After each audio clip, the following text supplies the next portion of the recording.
Assalamualaikum warahmatullahi wabarakatuh. Perkenalkan, nama saya Satrio Budi Wardoyo bersama Iqmal Said Alfaris Ardiansyah, Fatur Rahman Nuriski Firdaus, dan John Arif Hasuduman Sihite. Kami berempat akan membahas ilmu ekonomi dan permasalahannya. Ilmu ekonomi adalah ilmu yang mempelajari perilaku manusia dalam memilih dan menciptakan kemakmuran. Inti masalah ekonomi adalah adanya ketidakseimbangan antara kebutuhan manusia yang tidak terbatas dengan alat pemuas kebutuhan yang jumlahnya terbatas. Permasalahan tersebut kemudian menyebabkan timbulnya kelangkaan. Kata ekonomi sendiri berasal dari kata Yunani atau oikos yang berarti keluarga dan nomos atau peraturan-aturan hukum dan secara garis besar diartikan sebagai aturan rumah tangga. Sementara yang dimaksud dengan ahli ekonomi atau ekonom adalah orang yang menggunakan konsep ekonomi dan data dalam bekerja.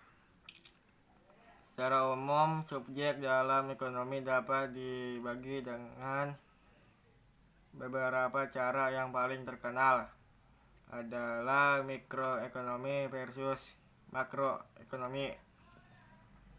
Selain itu, subjek ekonomi juga bisa dibagi menjadi positif, deskriptif, versus normatif, mainstream versus heterodox, dan lain-lain. Ekonomi juga difungsikan sebagai ilmu terapan dalam manajemen keluarga, bisnis, dan pemerintah. Teori ekonomi juga dapat digunakan dalam bidang-bidang selain bidang moneter, seperti misalnya penelitian, perilaku kriminal, penelitian ilmiah, kematian politik, kesehatan, pendidikan, keluarga, dan lainnya. Hal ini dimungkinkan karena pada dasarnya ekonomi seperti yang telah disebutkan di atas adalah ilmu yang mempelajari pilihan manusia. Banyak teori yang dipelajari dalam ilmu ekonomi, diantaranya adalah teori pasar bebas, teori lingkaran ekonomi, invisible hand, informatik ekonomi, daya tahan ekonomi, merkantilisme, Bretton Woods, dan sebagainya.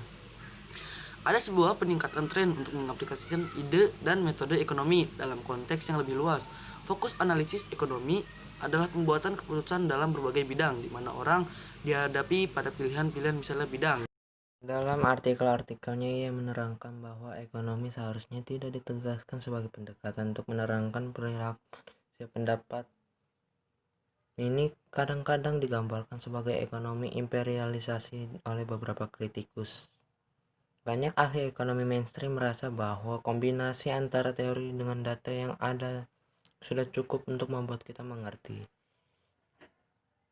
fenomena yang ada di dunia ini. Ilmu ekonomi akan mengalami perubahan yang besar. Menurut pendapat kritikus, kadang-kadang perubahan tersebut merusak konsep yang benar sehingga sesuai dengan kenyataan yang ada. Hal ini menimbulkan pertanyaan, apa seharusnya dilakukan para ahli ekonomi di The Traditional Chicago School? Jawabannya, with its imperialization on economics, being imperialist science armed insight of the powerfulness of the price theory, the tool of analysis on the analysis.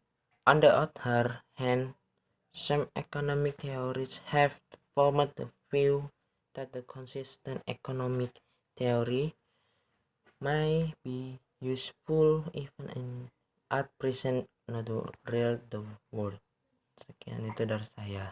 Demikianlah hasil presentasi kami dari kelompok 1. Saya ucapkan terima kasih dan Assalamualaikum warahmatullahi wabarakatuh.